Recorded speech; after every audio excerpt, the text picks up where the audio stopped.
An ancient wolf begged me for a single sheep to settle a dark pact with the woods. By refusing him to protect my master, I unknowingly made myself and the entire flock the new payment. You know, the worst kind of quiet isn't the absence of sound. It's the opposite. It's the kind of quiet that's so full of tiny, menacing noises that your own heartbeat becomes the loudest thing in the world. That was the quiet I was sitting in.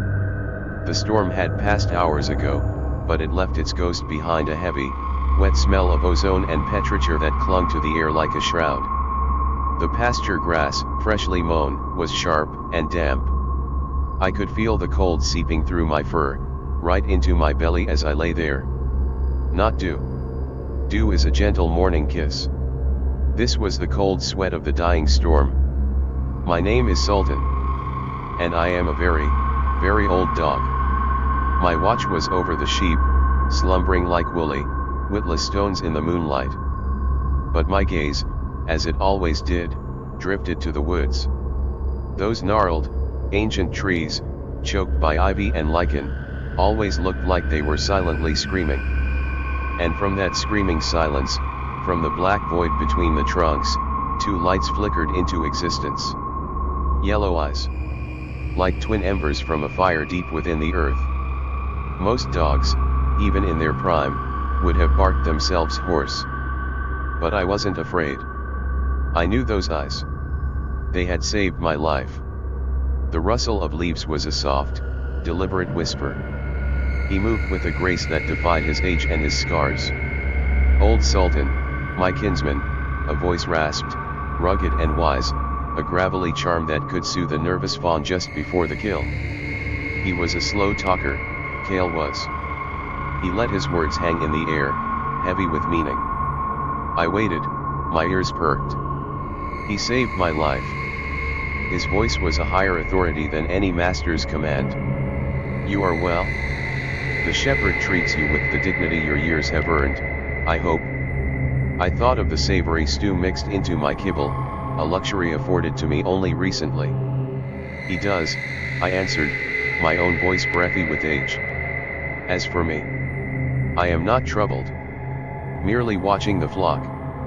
A dry, rattling laugh escaped his throat. He was as old as I, but where my age showed in silvered fur and aching joints, his was etched in violence. A tapestry of scars mapped his coat. One side of his face was a puckered ruin, an ear torn to a ragged stump. He was a monument to survival. He scanned the pasture, his gaze lingering on the sheep, and a full minute of that heavy quiet passed. Sultan, he began again, his gaze now fixed on the indifferent stars. Age is a cruel thief. My legs no longer possess the fire to run down a buck. My jaws, they tire. I try to serve the natural law, but I have no master to reward my service with a bowl and a warm fire. Nature is my only mistress, and she demands a toll I can no longer easily pay. He finally looked at me, his yellow eyes burning with a desperate sincerity. As a favor. A debt repaid. I ask for one sheep. Just one. So that I may not starve, and so that I may continue to walk this world with you. His reasoning was a flawless, chilling piece of logic. But my master gave me a home. I'm afraid I cannot, Kale. My loyalty is to the man who has granted me this long life. Surely the forest still holds the weak and the sick. Do not ask me to betray my post. A flicker of something disappointment? Pity, crossed his mangled face. The same man who, a year ago, held a rifle to your head, ready to put you out of your misery. Was that not his phrase? Out of your misery. One sheep, would he even notice? You have proven your worth. He does not expect the vigilance of your youth. He gave me a chance to prove my worth, I countered, my voice firmer than I felt. That is how I see it. Kale held my gaze for a long moment, then bowed his head in a gesture of profound, ancient respect. Wordlessly, he melted back into the forest's black maw. It was too easy. Far too easy. His charm was a weapon, and I knew it. I scrambled to my paws, my old bones protesting, and trotted back to the farmhouse. My master sat in his chair by the window, as if he'd been waiting. The moonlight glinted off his crooked, hand-repaired glasses. "Good boy?" he asked, his eyebrows raising. "The wolf, master," I panted. "Kale. He means to take a sheep tonight." My master's face hardened. He reached for the old hunting rifle that always leaned against the wall. "Then we will await him, old Sultan. You may rest.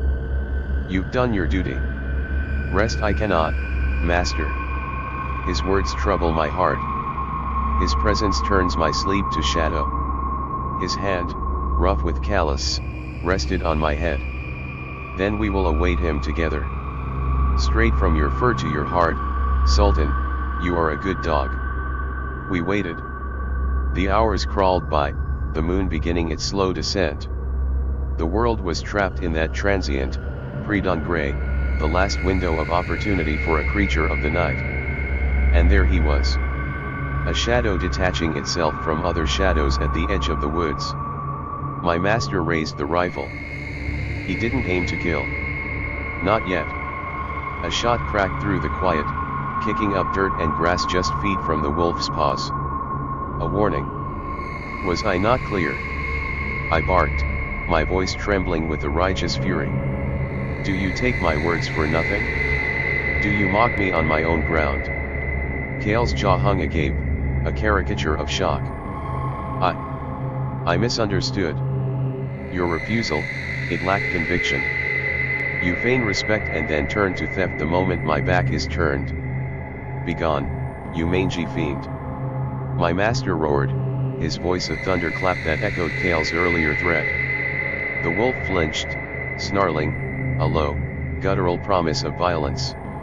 "I will have what I am owed, dog. You will regret this." He vanished. I felt a chill that had nothing to do with the night air.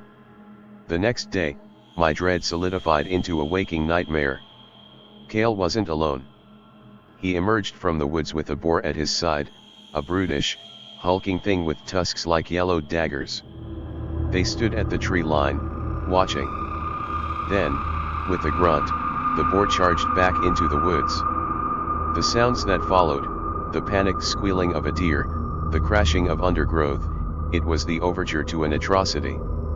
They dragged the dying deer into the clearing. It wasn't a hunt, it was a ritual.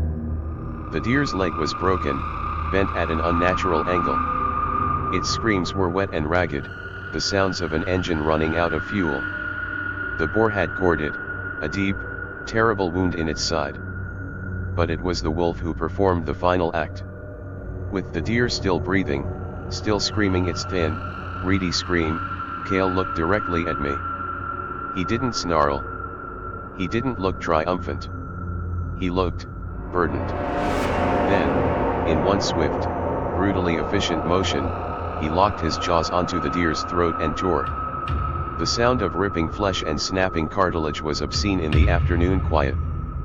He stood there, chest heaving, with blood and flesh tangled in his teeth, his yellow eyes holding mine in a terrifying communion. This wasn't a threat. This was a sermon. Fear, cold and absolute, seized me. This was beyond my power. I needed help. And then, I felt a presence beside me. It was Best. Our old barn cat. Ancient, even by my standards. She was a tripod, having lost a leg to a fox trap years ago, and one eye was a milky, blind orb. She rarely moved from her sunspot in the hayloft. But here she was, standing on 3 legs, impossibly stoic, her one good eye fixed on the bloody scene at the edge of the woods. Without a sound, with a bravery that bordered on madness, she began to hop towards them. "Stop. Bast, no." I whimpered. But a strange thing happened. The boar squealed, a high-pitched sound of pure terror. And the wolf, the scarred alpha who had just torn the throat from a living deer, backed away. They ran. Not a tactical retreat, but a panicked, clumsy flight. What could they possibly fear from a three-legged cat? A predator's instinct I'd long forgotten surged through me. We gave chase. They were sloppy, crashing through the undergrowth. We found the boar hiding in a thicket, one ear sticking out like a betraying flag. Before I could even think, Bast launched herself. She was a flash of wiry muscle and fury. She sank her claws into his scalp and bit down hard on his ear. With a savage jerk, she tore a piece of it clean off. The boar screamed, sobbing like a child. "Stop, please. It's not me. I'm not the one. He's the coward." He gestured wildly with his snout towards a large oak tree. "He's up there." I looked up. Kale was perched on a low, thick branch, and his body was trembling. Not with rage. With fear. "You fool." Kale stammered, his voice stripped of all its wisdom and charm, now just the pathetic whine of a terrified animal. "You've ruined it. You've ruined everything." The absurdity of it all hit me like a physical blow. The terrifying wolf, the brutal boar, both sent into a panic by a crippled cat. A laugh bubbled up from my chest, a hysterical, wheezing sound. Bast, spitting out a tuft of bloody hair, seemed to join in, a silent, shaking laugh. We were laughing at the sheer madness of it, laughing at our own fear, laughing because we should have been dead. And then the rifle shot cracked the air. It was louder this time. Closer. I saw Kale stiffen. His trembling stopped. He just toppled from the branch, landing on the forest floor with a soft, final thud. The laughter died in my throat. Silence fell, absolute and crushing. I turned, expecting to see my master standing at the edge of the pasture, rifle smoking, my savior once again. But he wasn't there. The shot had come from behind me. I slowly turned my head.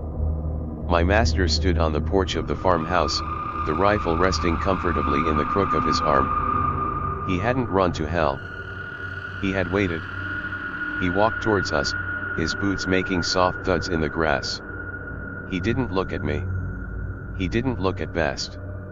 His eyes were fixed on the still form of the wolf. He nudged Kale's body with his boot, a look of cold, dispassionate assessment on his face. Not relief. Not victory. Just accounting.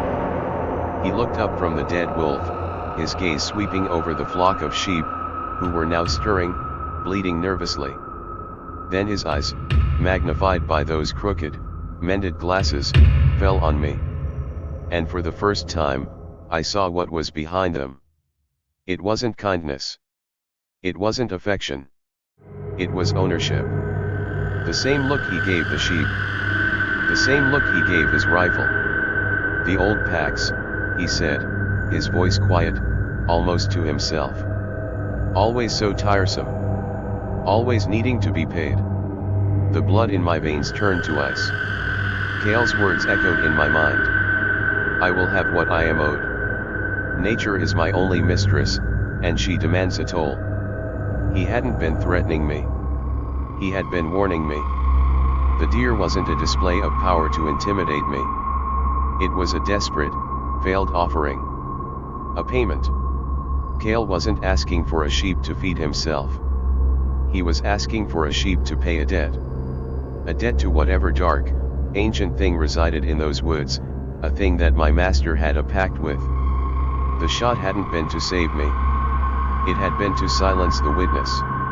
To silence the only other being who knew the shepherd's true nature. My master's gentle hand reached down to pat my head. "Good boy, Sultan," he said, and his touch felt like a cage closing around me. "Straight from your fur to your heart." I stood there, paralyzed, as he turned and walked back to his house. I was not his companion. I was not his kinsman. I was property. A guardian, yes, but a guardian of another man's dark secrets. The sun was rising now, painting the sky in hues of orange and pink. But it brought no warmth. I looked at the woods, at the spot where Kale had fallen. And from the deepest, darkest part of the forest, I heard a rustle. Not the sound of a wolf. Not a boar. It was something heavier. Something older. The toll had not been paid. And the collector was coming. And it knew, just as I now knew, that the shepherd had just offered it a new flock to choose from.